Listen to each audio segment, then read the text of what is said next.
Hey guys, Hare Krishna, it's me the old school monk, and welcome to another video on my YouTube channel. I'm glad you made it, I'm glad you clicked, and welcome on board. As you can see, this video is a little bit longer than what I usually upload on the channel, and that's because it contains information and a discussion on something that's a lot broader, or maybe it'll take more time to unpack than just an average random rambling video. So yeah, the footage is of me solving the Crack the Clue event in probably the most inefficient way that you've ever seen in your whole life. You can go online and click on Autumn Elegy's video, and I think he does it in 30 minutes. For me, I think it took an hour and a half, which is quite, I don't know. I was just doing it without thinking, so just trying to fill my inventory. The event requires that you get 28 items in your inventory and then dig in a certain location on the map, and that it triggers a type of event in the game, and then you do like 18 or 21 different emotes by the gate of the Varak bank, and that gives you access to the vault. So it's really confusing. It seems like some kind of very niche content within the game that I don't think many people know about, unless you are a free-to-play Ultimate Iron Man, and you've probably done it in that case. But the majority of the player base probably haven't done it. And I don't know who has done it legitimately, because it's to actually get these items and crack the clue. Back in the day, it was a whole series of mini clues and whatnot. So, but anyway, I digress. Here I am on screen trying to gather these 28 items, and obviously I can't use a bank, can't use a Grand Exchange. So it's actually, I found it quite fun because it was a bit of problem solving, item juggling, which was quite fun. To kind of be engaging my brain in the game, as opposed to just kind of reclining into a grind. But anyway, I thought, okay, I want to record this and make a little video, because I've been hinting at it and talking about it a lot in previous videos about this idea of making a video in which I discuss the path that I took in life, the decisions and the experiences leading up to, and also, I guess, yeah, just leading up to me becoming a real life monk with a shaved head and orange robes. I became a Hare Krishna monk in 2019, and I was like a full-time monk for 5 years of my life. But yeah, I wanted to talk about the various events that led up to me becoming a monk, because it's definitely an unorthodox route in life. It's not like the majority of people end up spending time as a monk, and in one sense it's a little bit of a USP, a unique selling point that got this channel off to a good start. A little bit of a clickbait monk video to begin with, and I think we just shot up straight to 3k subscribers right away. And it just goes to show that people are interested in like monks and spirituality, particularly in relation to like, why are they playing video games? Like, how does that add up? So yeah, I guess you can go way back to when I was a child, and I remember when I was probably 11 or 12, I was hearing somewhere, or maybe on the radio or some video online, about the great Greek philosophers. And I remember at like a very young age, this quote, I think it was from like Aristotle or Plato, one of these philosophers, and the quote was that the unexamined life is not worth living. And there was something about that quote which really kind of resonated with me at a young age, and I kind of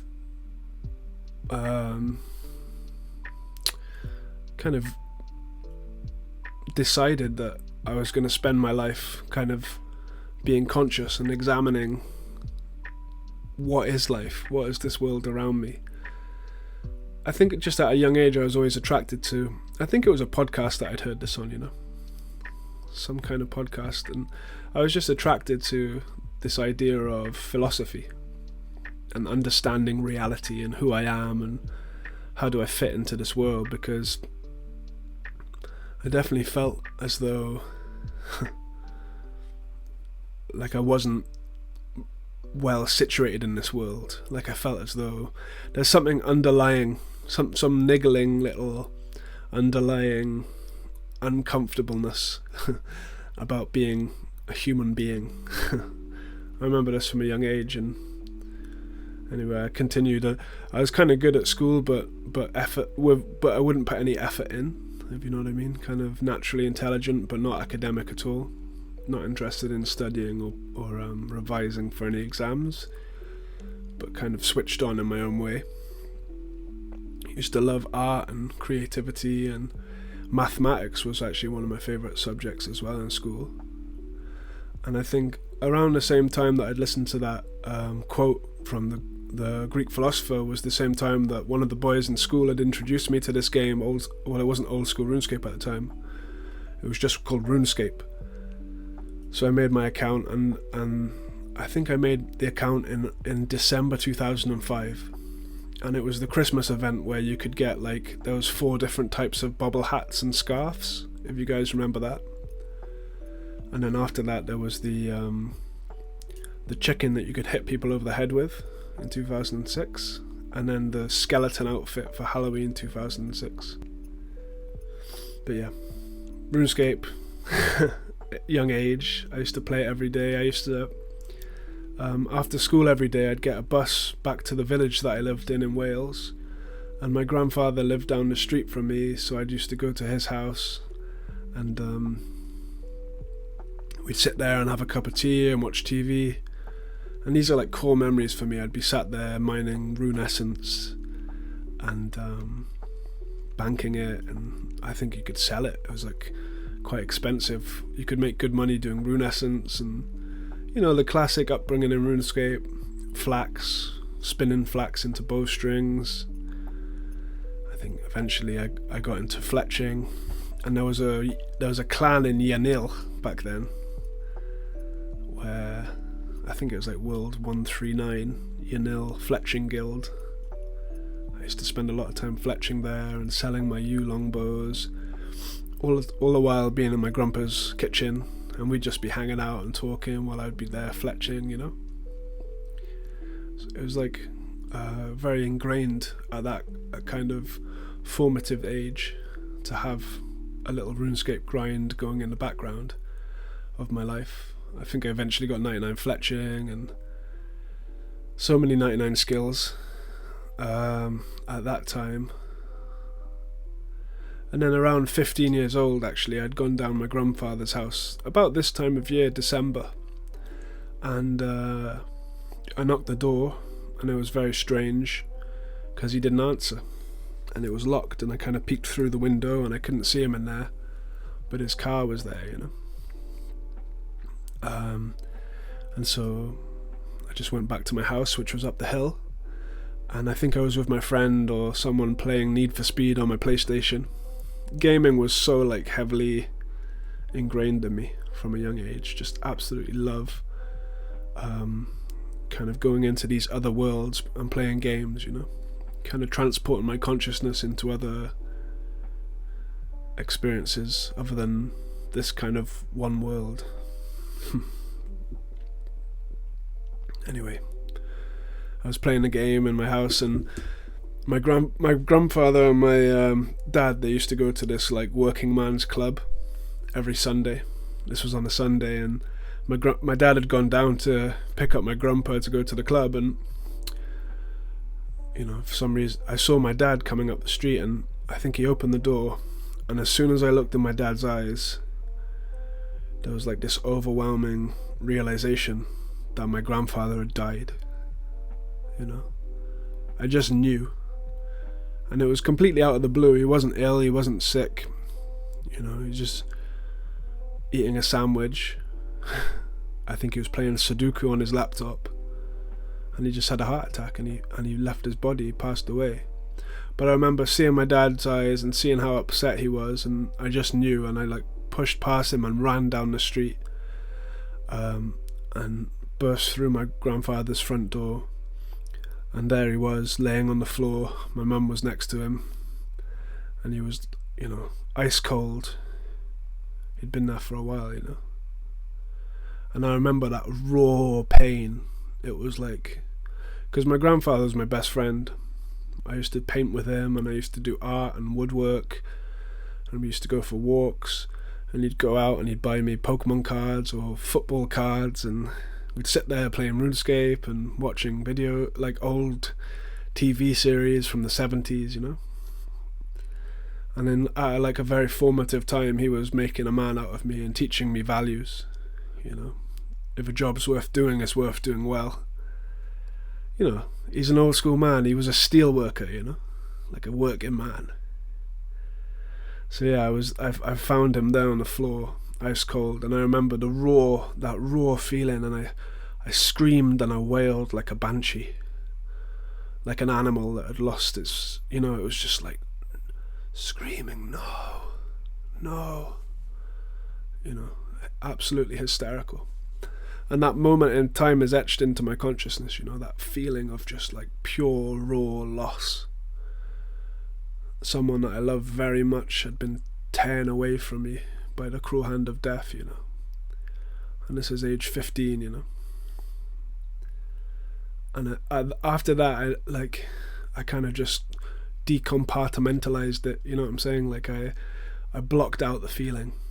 My mother bought me a PlayStation 3 and I got really into gaming, to the expense of like studying, as you know, I was not interested in study. And there was just this very like, you know, philosophically, I had kind of entered this region of like nihilism. Like, okay, this world is such a place of suffering. Everyone I love gets torn away from me, you know. Like the song "Hurt" that Johnny Cash sings. You know, everyone I love goes away in the end. And to like have that glimpse into the evil of death, you know, like the raw pain of death at that particular age, you know, it was a lot for me to kind of process and understand. And like I said, I think I just put it on a shelf and I didn't really accept it. And my parents were worried because I didn't mourn. I just kind of went dead to the world. I went cold. And I'd say that moment on the kitchen floor in my grandfather's house was the moment that my childhood ended, you know. It's like at that moment in time was the time that my innocence was lost. You can say it like that, you know. And then I guess the next couple of years, they just kind of flew by, me just being detached and kind of lost and without purpose and without meaning. And at that point I subscribed to a more atheistic view on life, because I just figured like there can't be a God if he makes us feel like this, you know. If he takes away those who we love, surely there's no such thing as God. But the issue was, by subscribing to that line of thought, then actually I had no hope, you know. There was no meaning to anything. It was just nihilism, destruction, you know, like heavy metal. You know, there was no light. I'd lost the light. And yeah, it was a real tough time. I wasn't excelling in school. Kind of told this idea that, you know, everyone has to go to university and get a good job. You know, like the standard, I guess in your mind as a teenager, you think that's what you're supposed to do. So I felt that, but I wasn't able to thrive in it. So then I felt even more worthless. And then in my kind of, I ended up going to university to study computer science, but not a very good university, just like a, you know, like, it's not exactly like a community college in America, maybe a bit better than that, or a bit like, but you know what I'm saying, it's in that ballpark of like, not the best. And it was there that I kind of started dabbling then in intoxication, different types of intoxication, and some of which were more like psychoactive, like psychedelics and marijuana. And I kind of, all of that stuff, it kind of got me out of the numbness, and you could say it like that, and got me into a more introspective thinking stage of life. But also it kind of degraded me in a way, because I just became completely detached and in a different way. It was just a bit of a dark and gloomy time, you know. And it was funny because at that sort of time in my life, everything was kind of falling apart. So my grandfather died, and then the next year my parents couldn't take it and they broke up. They split up with each other. And I moved in with my father, and he had his own struggle and a wrestling match with kind of alcohol. So I'd be there, and 17 years old, and my grandfather, my father was just like passed out drunk on the sofa, because he also was struggling to deal with his feelings, because he was very close to my grandfather. And I got into my little whatever, marijuanas and things like that, and we were just kind of medicating ourselves or numbing ourselves or helping ourselves in whatever rudimentary way that we could to help ourselves escape the feelings, I mean, it wasn't all dark times, but it's looking back, it was. So yeah, I'm in university, and I kind of start getting into a lot more philosophy. Duncan Trussell Family Hour podcast and the Joe Rogan Experience in the early days. He was talking a lot about DMT, and it's like around episode 150 was when I started listening to Joe Rogan Experience. I do remember there was a podcast that he had on with Andreas Antonopoulos. I think it was in 2011. And he was talking about Bitcoin and how it was such a good time to invest in Bitcoin. And I had this thought flash through my brain that I should buy some Bitcoins. Because at the time I think they were £600, or like about $1,000, maybe a little less. But I didn't buy it because I thought maybe this Andreas Antonopoulos guy is not right. But looking back, I could probably have a couple $100,000 by now if I'd done that. But alas, no regrets. It wasn't meant to be. It wasn't written in my stars. And I think if I had 100k, I'd be pretty lost. I'd be, probably spend it on something that wouldn't help. But yeah, from about the age of 16, when my parents had split up, whenever I would go to the city centres in Wales, whether it be Swansea, Cardiff, or even Port Talbot, I would come across these monks who were on the street. And I could always kind of sense the monks. I could see that they were monks just because of their aura. Like, their energy was different. In Wales, for one reason or another, there was a lot of monks, and they were distributing spiritual literature on the street. And I'd always go up to them and speak to them and try to pick their brains and understand them philosophically, And they'd say, here, take one of these books and have a read. And I remember there was a big resistance to me in my mind. I was like, there's no way I'm reading these guys' books, because it's like a brainwashing cult. Because I remember Joe Rogan, his podcast, he'd always talk about cults and how bad cults were. So in my brain, there was a very hard, like a shield, like a dragonfire shield that was blocking out the flames of joining a cult. But I remember they were cool people, like very detached. They didn't care that I wasn't taking their books, and I'd always give them £1 or some money because they were doing like feeding the homeless projects and things like that. So gradually just gave them £1 here and there over the years. It probably adds up to some kind of spiritual credits. But yeah, so around 21 I kind of dropped out of university because there was these HP executives, and they came in, and I remember looking at them, and they were giving a talk. HP is like Hewlett Packard. They're like computer company, tech company. And these executives came in, and they said, look, if you go on this graduate scheme, you could end up being just like us. And I remember looking at them in their suits, and I was just like, absolutely not. Like, I'm not interested in becoming anything like these people. And it was at that moment I decided I'm dropping out of university, And it coincided, there's an artist called David Cho, and I was listening to his Blueprint series. You can type it in, maybe it's online still, the David Cho Blueprint. And it was really just like a call to action, saying, follow the voice inside, follow the clue. Like, as you can see on the screen, we're cracking the clue, but yeah, follow that voice rather than the voice of what society wants you to be. And yeah, I, like, with conviction, dropped out of university with this goal of becoming an artist. Very vague, and at the time I was very naive and didn't understand in the slightest how the world worked.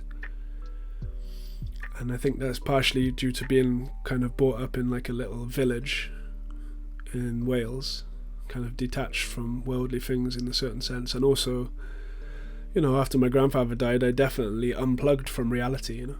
Wasn't really interested in anything of this world because it all seemed to be such a lie. So yeah, I dropped out and became an artist, so to speak, you know, which essentially just meant like a little bit of a bum that kind of plays video games, smokes weed, and makes loads of very trippy paintings, which if I remember, I can flash a couple of the paintings up on screen, but they were going they were getting trippy, you know, let's put it that way. Anyway, I ended up, David Cho, this artist, he did a thing in Los Angeles called the Cho Show. And you got to remember, at the time I was like wretched. I was torn and broken, a broken person, you know. No success in material life, no success in no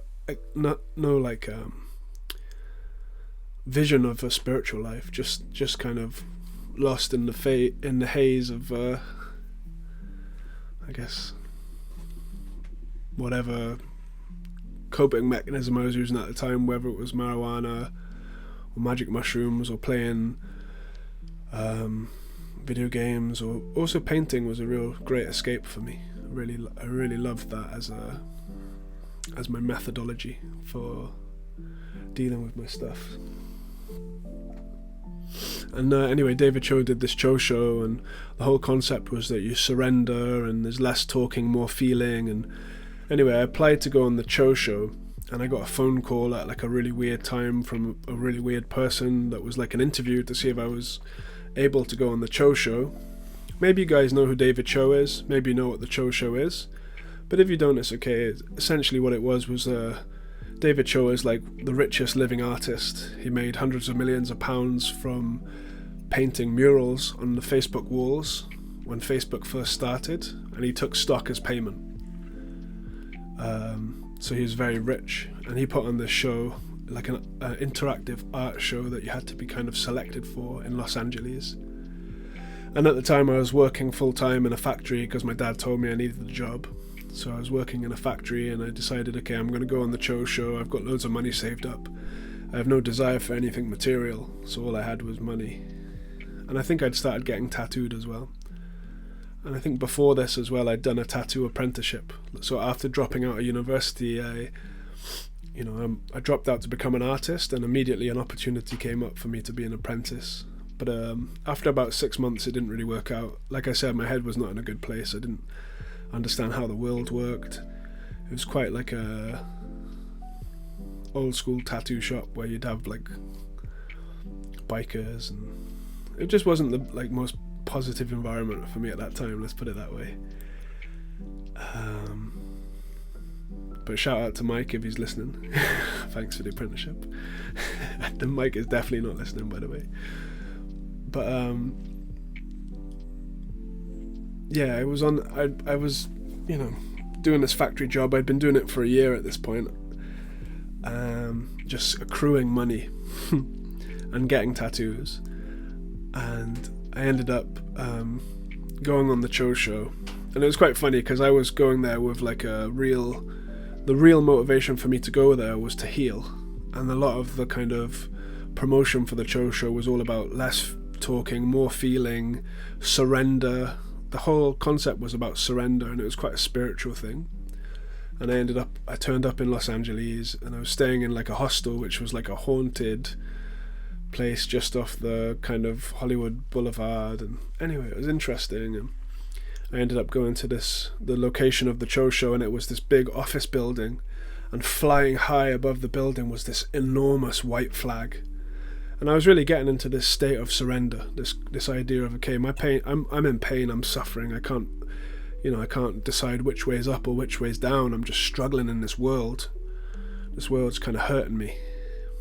So I just surrender to something higher than myself, and I went there and I'd done like a little painting and I'd offered it on this big pile of offerings, and we went in, and it was funny because the whole thing was less talking, more feeling. But when I got there, it was like a lot of like these Los Angeles, I guess like 20-year-olds, and they were all like wanting to be celebrities is what I could see them as. You know, they were talking and they were American, and I was from Wales, or where people are a bit more reserved, and these are like American artists that are trying to like become famous, and they were like in front of the camera, like, you know, talking and being really whatever.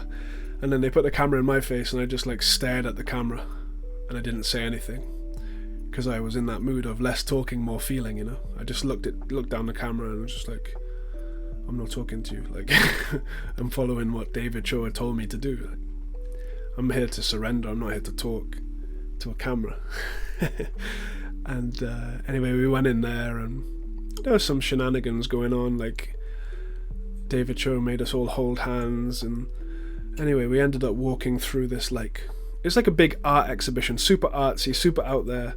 Everything in this office building was covered in paint or like random stuff, like and we all held hands and we kind of followed ourselves. It was like a trail of us walking through this building, and I remember distinctly there was a gospel choir singing, like some amazing gospel choir, you know, like the vibrations in the air that were just like absolutely uplifting and fantastic and amazing, you know.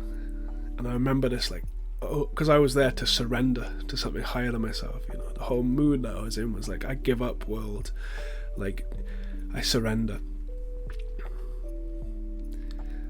So that was very amazing. And then he took us out and we were up on the rooftop looking over the whole of Los Angeles, and then just behind me to my right there's this enormous flag, a big white flag of surrender, and the gospel choir singing and the flags waving, and I can see this vast city in all directions, and it was a very powerful experience, you know. Every hair stood on end, you know. I was here to surrender.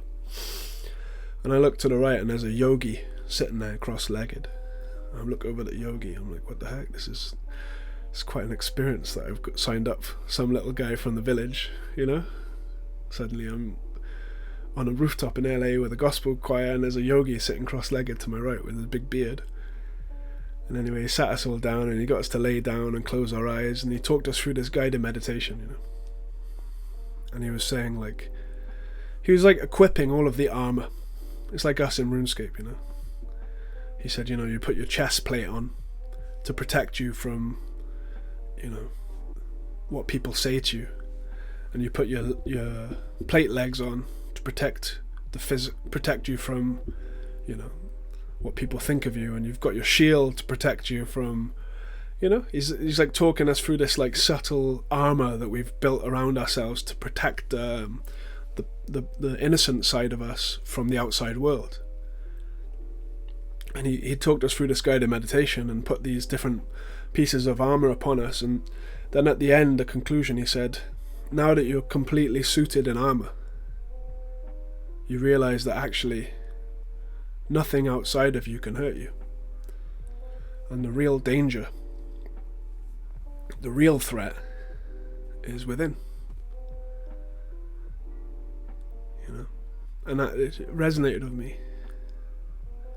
Like, the real enemy isn't any external force, it's my mind. My mind's my enemy because it's taken me away from the person that I can be. And that's the thing, I was taking so much intoxication and I was playing so many games and I was watching all the YouTube and just distracting myself fully so that I didn't have to deal with my mind.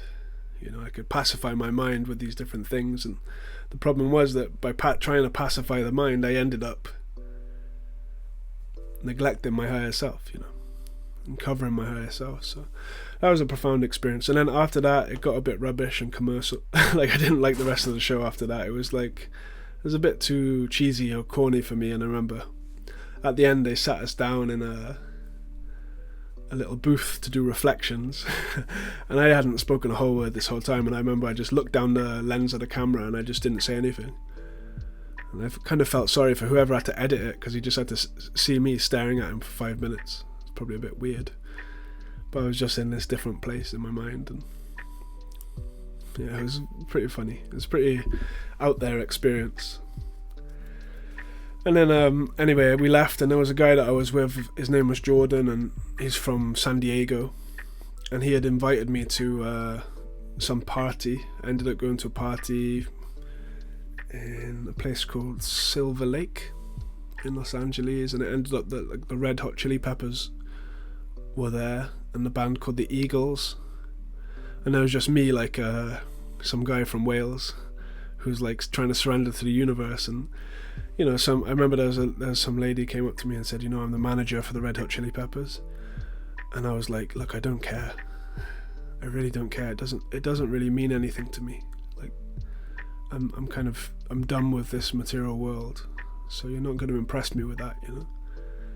And it was funny because I really didn't care about these material things. To those like Los Angeles folk, it was like mind blowing. They were like, how is this guy, like, who is this guy? He doesn't care. It was like made me cool or mystical to them, which was quite funny. But yeah, eventually the date came where I had to take my flight back to the UK, back to my factory job. And I was like, oh, you know what, I can't go back there, you know. There's no way, I just can't go back. So I took a flight. It got me to New York, and I remember when I got to New York, there was like 3 hours left until I'd fly off to London, and I was just like, I got 3 months left on my visa or whatever. I'm going back to San Diego. So I literally just like walked out of the airport into New York with just my backpack on, and the whole plan was I'm going to somehow or other get back to San Diego. And it was this whole adventure where I would like hitchhike and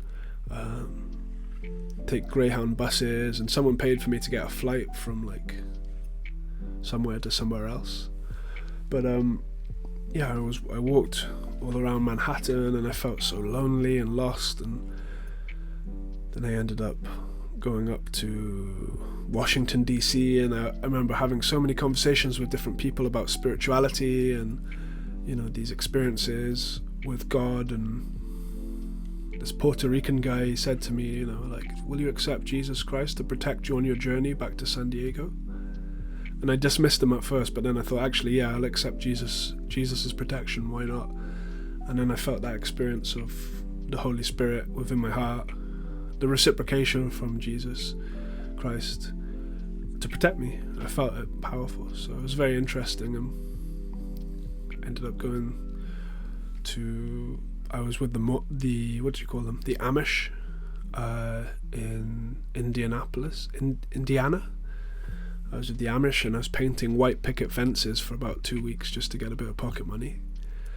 And then someone paid for me to get a flight from Chicago to Denver, and I was in Denver, the Mile High City. And I think there I had rediscovered marijuana, because for so long I hadn't had it, because it took me about 4 weeks to get there, where I was completely sober, and I was like near Amish people, so it was like a bit more spiritual lifestyle. But I remember I was in Denver for like 3 days, and at one point I was just like, I need to get out of here. It's like too impure, like the covering of this marijuana is too strong. It's like, I wanted some purity, so I set my sights on Salt Lake City, because I'd heard that there were Mormon people there.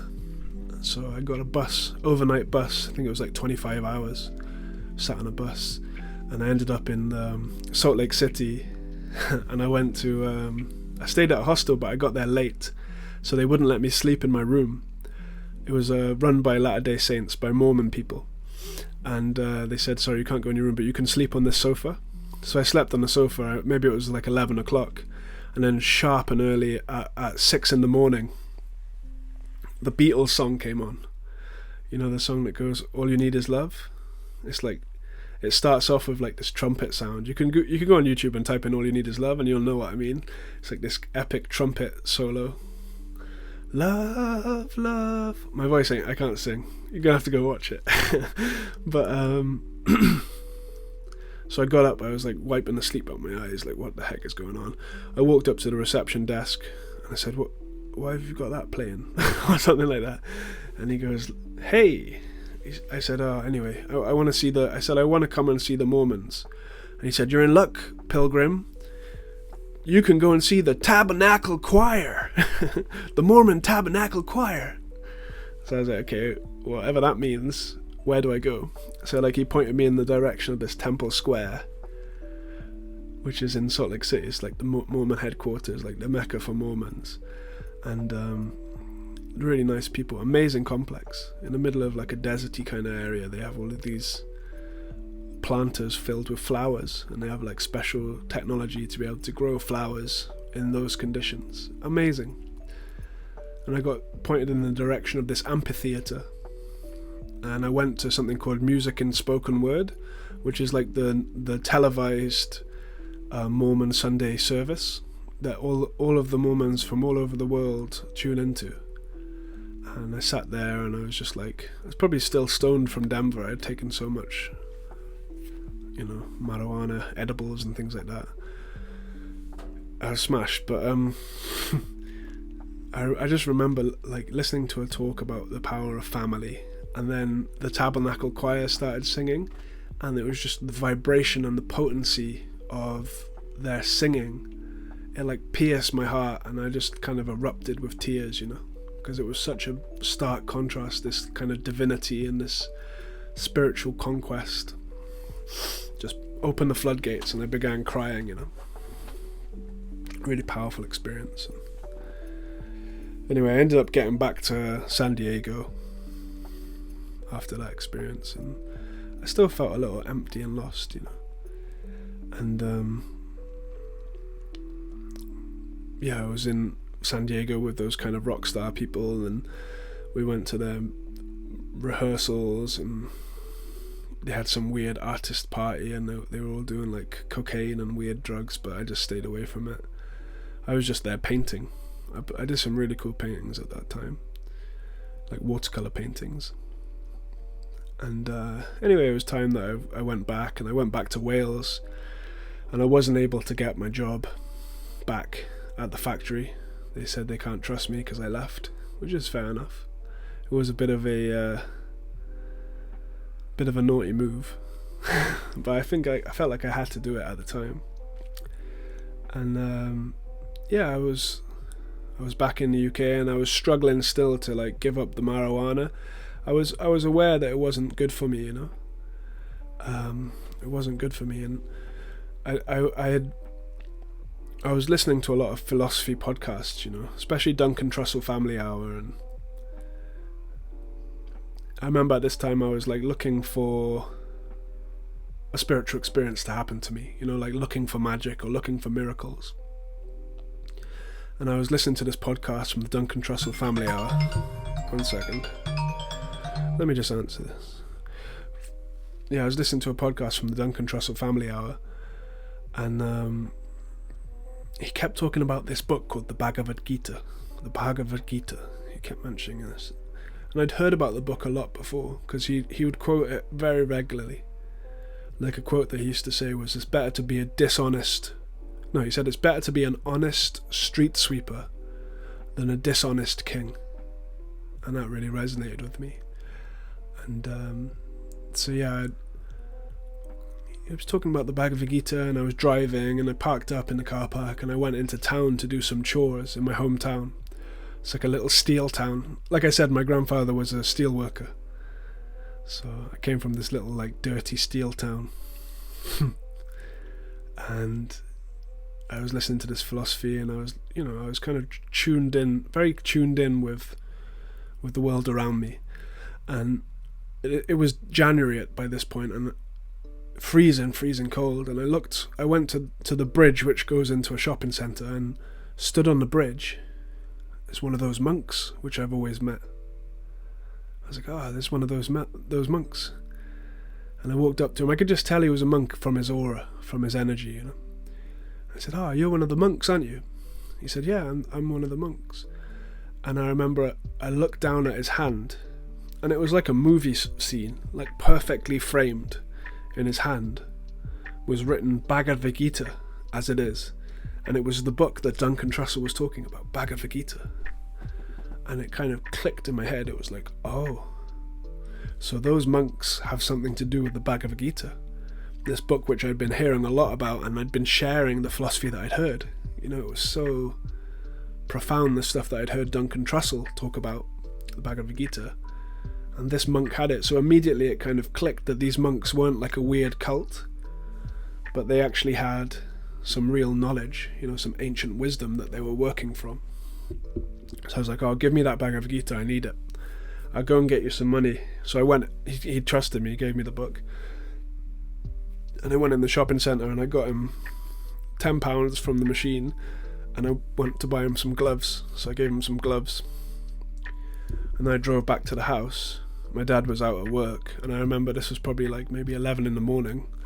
I sat down and I read the Bhagavad Gita, the introduction to the Bhagavad Gita. And it was like, at this point I'd done a lot of kind of psychedelic exploration. And my purpose of taking psychedelics was to try and understand the truth of reality, rather than the reality that my mind painted for me. That was the objective, you know, and to heal my kind of suffering and pain inside. And I sat down and I opened the Bhagavad Gita as it is by Srila Prabhupada, and I read the introduction to that book.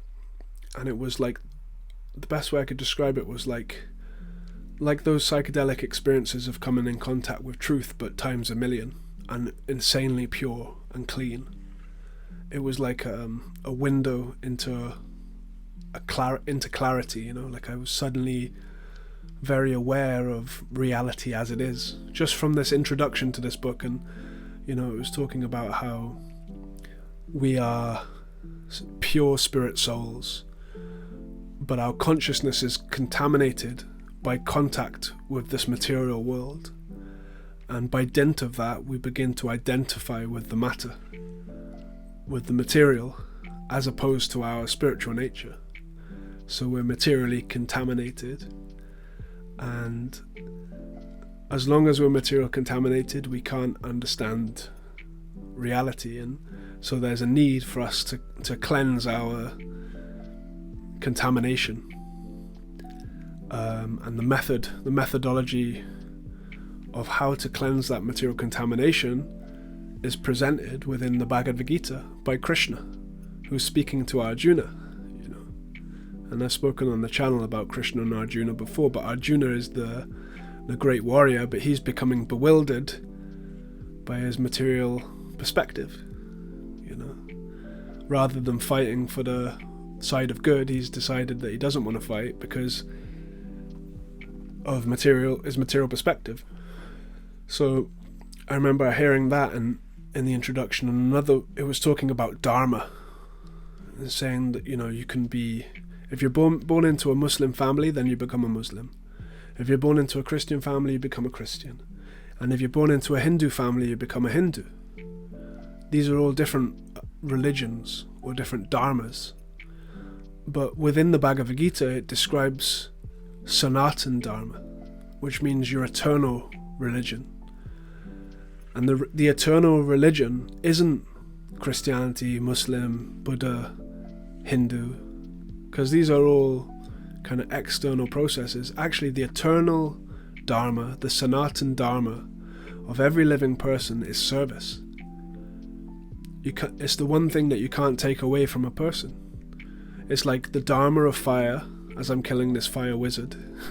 The Dharma of fire is to give off light and to give off heat. The Dharma of water is to be wet. And the Dharma of the soul is to be a servant.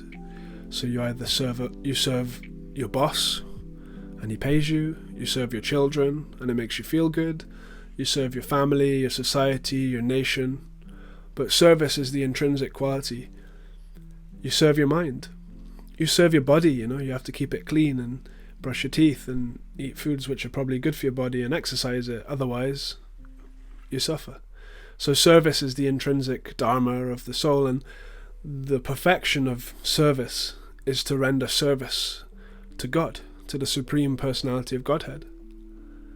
And in rendering service to God, then you become cleansed of your material contamination, and you gradually become reappointed with your actual position as an eternal, spiritual, blissful entity, person. So I remember I sat there on my sofa in my father's house, having had this mystical experience meeting a monk, and hearing this philosophy so deep and penetrating.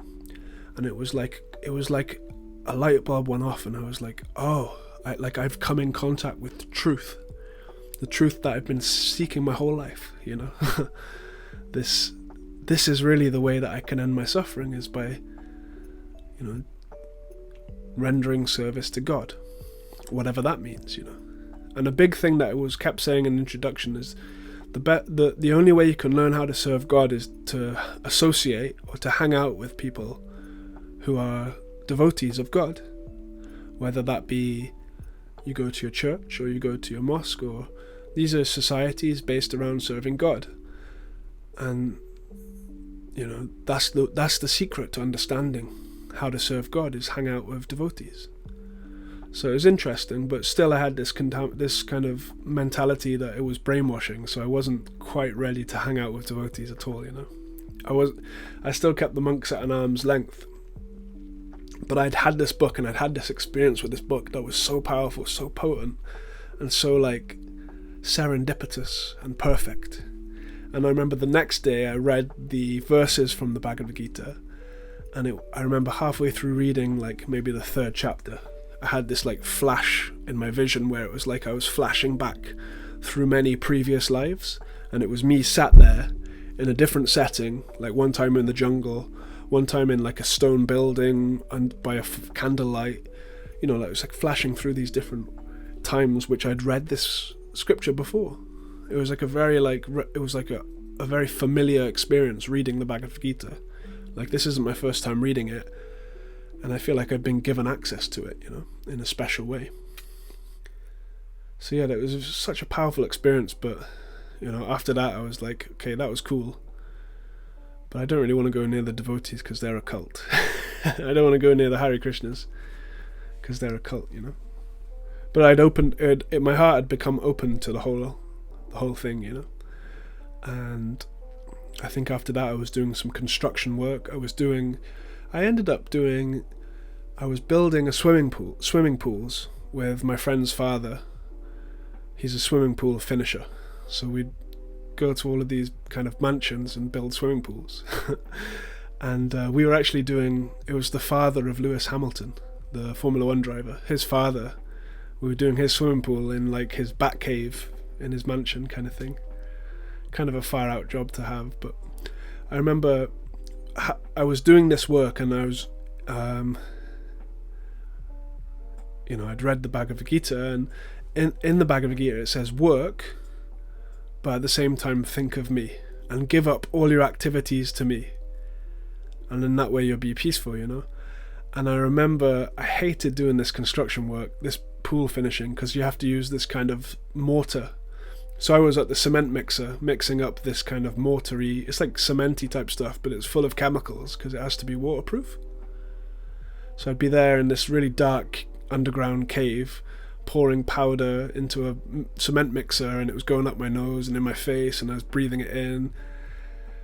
Dirty job, But every time my mind was like, I don't want to do this, I'm going to have to leave this job, I would just think, Krishna, Krishna, Krishna, Krishna, Krishna, Krishna. And instead of thinking that I didn't want to do this, I was just doing it out of duty and thinking of Krishna, And this went on for 2 weeks, And the good thing about doing these jobs with my friend's dad is that he wasn't into drugs at all. So I'd go away traveling for 2 or 3 weeks to build a swimming pool, and I wouldn't be able to take any marijuana. So I was kind of in that sober, clean mindset. So it was very interesting. The very last day when we were doing Lewis Hamilton's swimming pool,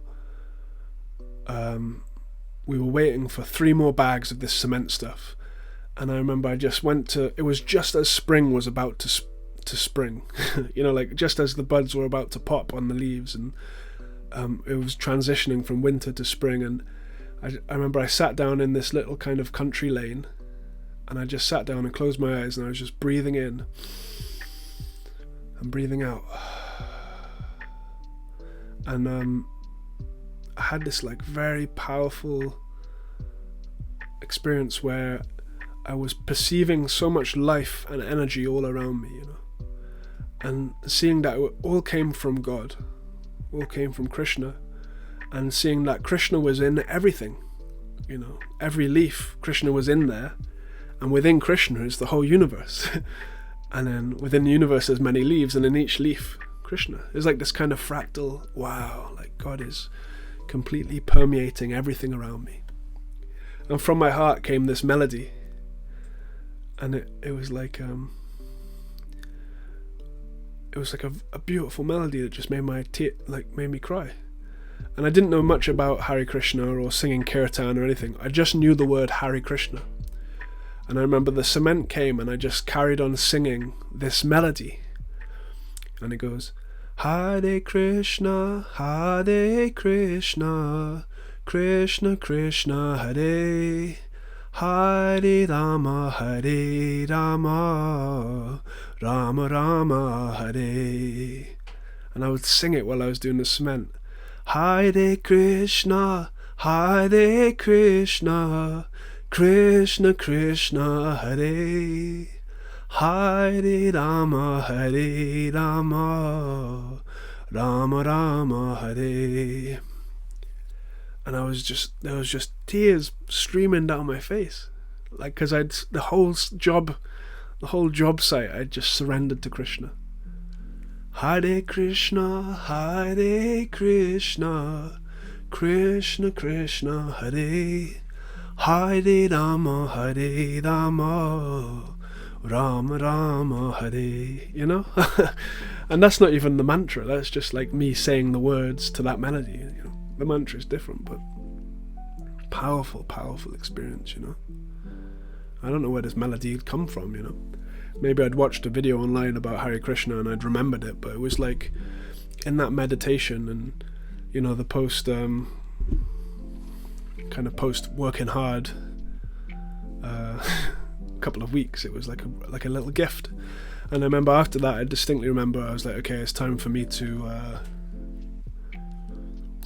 go down that temple and visit those monks. I was like, there's something to this, there's something mystical about this whole Hare Krishna thing. It's not just like a weird cult. Like, I'm having this experience of this like emerging of a realization that I'm a spirit soul and the purpose of life is to reconnect with God. It was like a very intuitive and natural experience, almost like waking up. I was like, oh, okay, I need to go down the temple. And I remember I went down to this temple in Cardiff, and it was very, very difficult for me to actually turn up, because I'd spoken to the monks for many years, but I was so heavily resisting actually turning up to the temple. But I'd kind of mustered up the strength, and I drove down there, and I'd managed to find the location, and I went in, and I just distinctly remember the smell. It was like the smell of like very soft incense. It wasn't like this horrible hippie smell. It was like a very, almost like a posh fragrance, like a rich incense. And I walked in, and there was this red carpet and this like kind of statue on the wall, and I went in, and there was a monk there, and I'd spoke to him and said, I've read the bag. I told him I read the Bhagavad Gita and I've been singing Hare Krishna, and he was kind of a bit like mind blown, because most people that go there, they're just there for meditation. They've never heard of Hare Krishna, and here I was, some like random guy that just turned up and he's already read the Bhagavad Gita. He was a bit like, whoa, well, better come in and sit down then. And I used to go to these Friday night kirtans, which we still do in Cardiff. If you're in the Cardiff area, you can come down to a Friday kirtan, and if you're planning on doing it, send me a message and I'll make sure that I'm there so we can meet each other. But I remember sitting down and feeling really embarrassed that I was in like a meditation thing with it just felt embarrassed, so I kept my eyes locked shut for the whole time, and they started singing the mantra and I would sing it back, and again it was like this outpouring of kind of blocked emotion and this reconnection with something so familiar. It was really like a like a coming home experience. And then gradually after each kirtan that I went to, I would sit down and speak to the monks and kind of get to understand their perspective and how they became a monk. And still there was this guard, my guard was up. It's like, I don't want to join a cult. But I used to speak to them, and we'd have these profound conversations, and I'd continue to read the books and kind of understand the philosophy. And I think I was 25 by this point, or maybe 24, and I was just in that right position where I had nothing going for me materially, nothing on the cards. Like I'd just enrolled in art school in Swansea, so I started doing the art degree, and it was just so having had these profound spiritual experiences, it was so mundane. I remember one of the lessons in art school, we came in, bear in mind now you're paying thousands and thousands of pounds for this kind of so-called education, and my whole purpose of going there was to learn how to make like fine art and learn how to paint and learn the kind of craft of art. But what I found is when I enrolled in art school, it was all theoretical. It was like modern art. So one of the lessons we came in, I thought, okay, we're going to learn to draw or something. It was called materials, so I thought maybe he'll teach me about paints or whatever. And in the middle of the room there was this plinth, and on the plinth was a big pile of sand. And anyway, he gave his class, and he basically said, today class, we're gonna take this sand and liberate it. And we're gonna take it back to the beach and release it, and that will be our lesson for the day. So I was just like, what the heck am I doing here? Like, so we put the sand in a bag, like a Tesco carrier bag, like a supermarket bag, and like 20 of us or 30 of us all walked to the beach, and we released the sand. And what drove me crazy was that the sand wasn't even from the beach. It was like a different colour. He probably just got it from like a building shop. But I remember I was like, oh well, this isn't very good. But it was cool because there was a temple just opposite the Swansea College of Art where I was studying, called Govinda's, and I figured out it was there, and I'd go there for lunch. And then gradually I just started like chopping vegetables, because we were doing a lot of food distribution for the homeless, like for the Hare Krishna people, the monks and so on. So I'd started like skipping classes at art school to go and chop vegetables and do some mantra meditation in the temple, you know. It was almost as though like naturally I was just like surrendering to the spiritual process and giving up my kind of material position, so to speak, you know. And I was kind of good at art, but it was just like it was too mundane compared to these profound experiences that I'd had, and even quite mundane compared to like hitchhiking across America, you know. It was just very like a bit dead, you know. So I started praying then to Krishna. I was like, look, Krishna, if you're real and you want me to become a monk, then can you make some arrangement so that I don't end up just like quitting this degree like I did before? And then lo and behold, pretty much the next day I got a letter from the finance company saying that unfortunately they wouldn't be able to finance me, and so that I'd have to leave the university immediately, basically.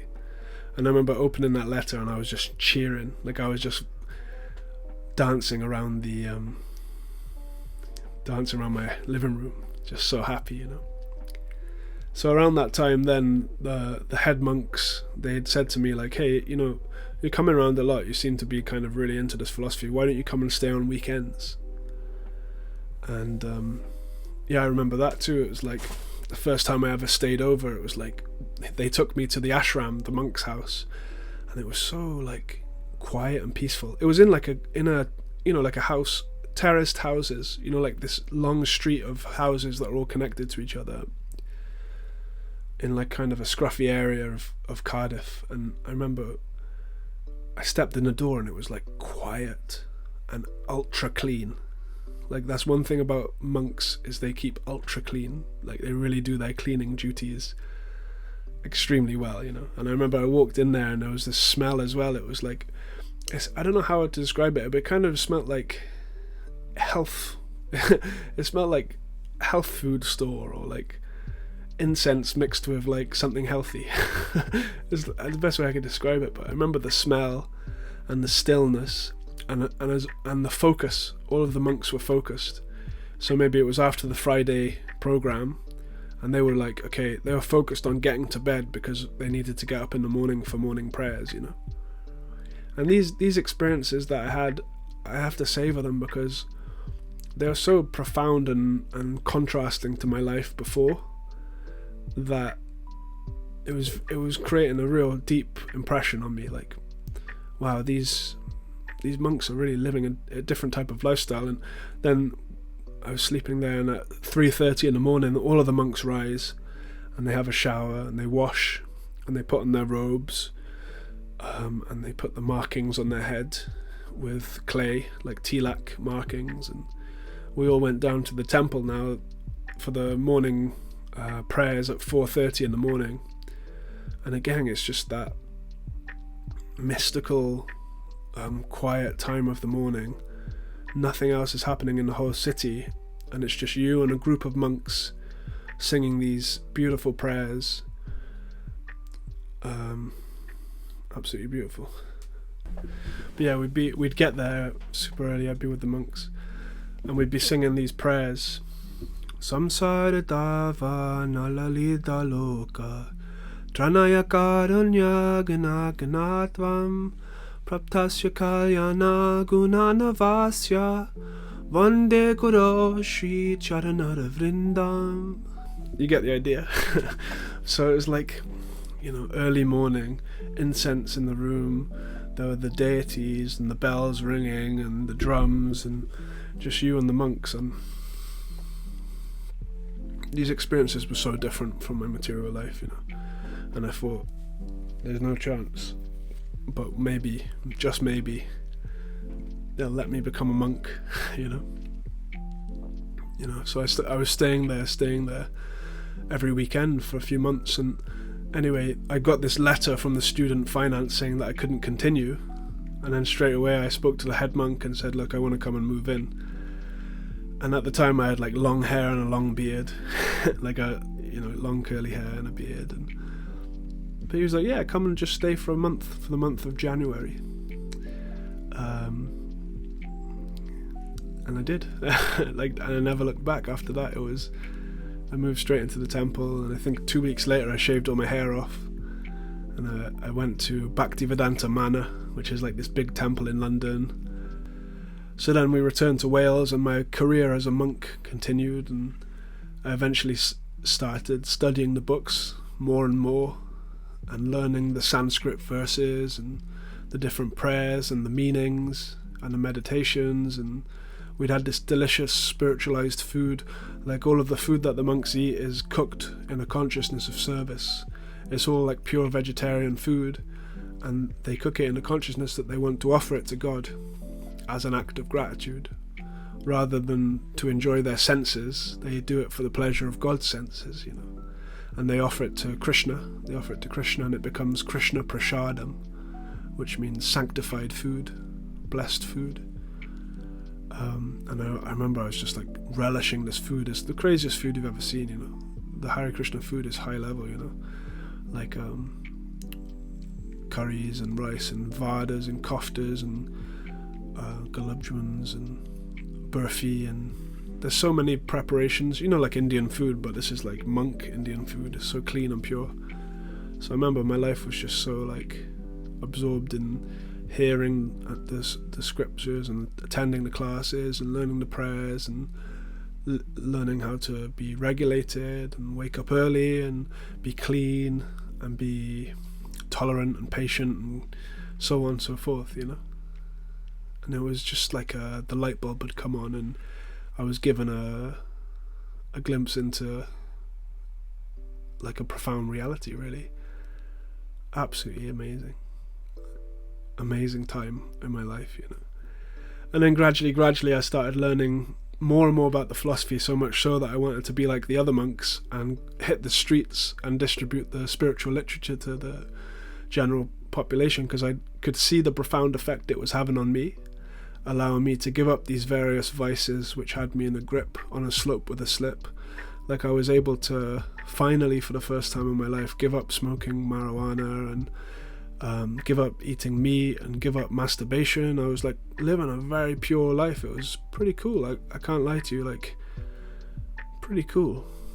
So I wanted to share it, so we hit the streets and got pretty good at distributing Bhagavad Gitas and Srimad Bhagavatams, Upadeshamrita, all of these ancient scriptures from India. I was able to finally I was able to like distribute them, and I had realized that I was becoming an instrument, because I was having so many experiences where people had like, they were looking for something spiritual, and I had been put in their path and able to just deliver this transcendental literature to these people. And it was just absolutely amazing, you know. And it's since become like the deepest love of mine, is to share this spiritual wisdom with other people. And that's the whole purpose of this YouTube channel, is to share spiritual wisdom, but in a fashion which is accessible to a demographic that I can relate to, the gamers. Like as I said, I've been a gamer since day one, you know. Like that's been my love. As you can see on the screen, I've become confused. I think when I was doing the crack the clue, I dropped an item that I needed, so I had the wrong items in my inventory, but I hadn't yet realized it. But yeah, I wanted to make this video and kind of remember that time, because, you know, I left the ashram about 2 years ago. It was like the next natural progression, because I could talk more about my time in the temple in the future, but gradually towards the end I was really craving that freedom, that sense of self-expression. And as a monk, you kind of just have to surrender to the program and surrender to what the senior monks want you to do. And by nature I want a bit more flex and a bit more independence, so it was becoming more and more difficult for me to stay in the temple environment, in the ashram environment at least, because it was giving me a lot of distress in my mind.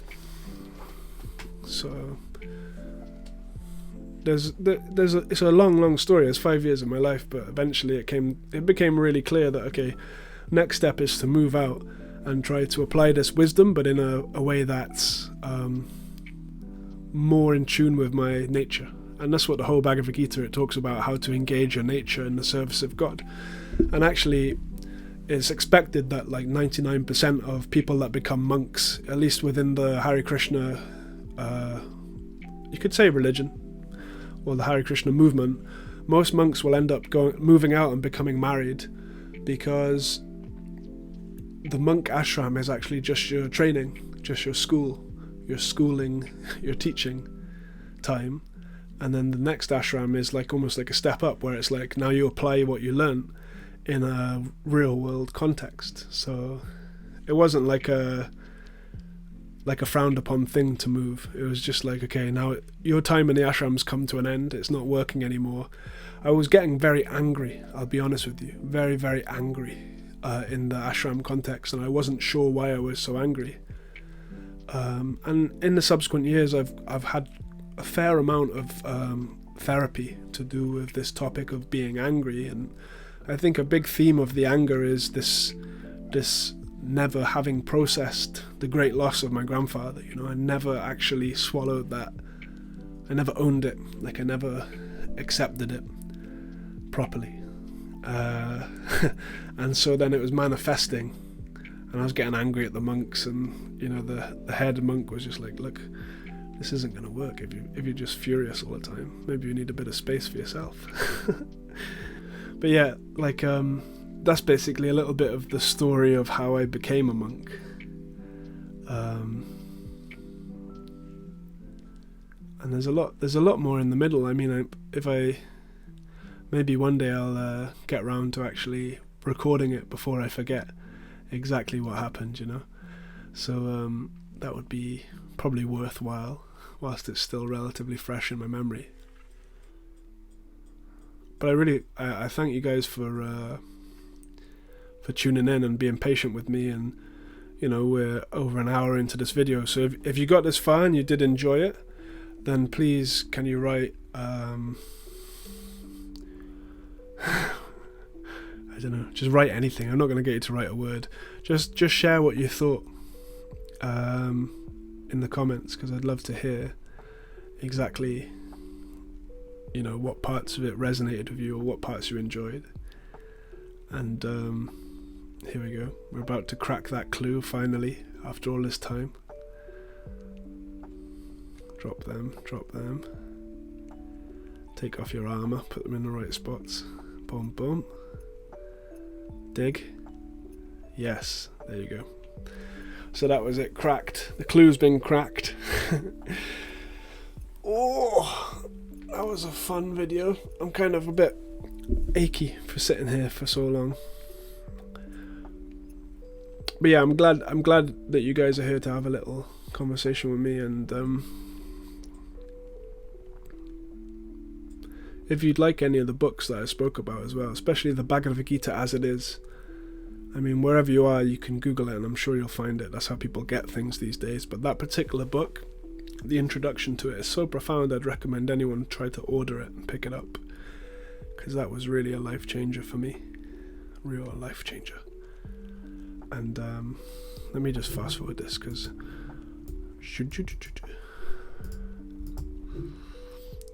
there we go. Fast forward. Done a load of emotes. And if you look, there's the ruby ring on the table, which is why I was doing all of this.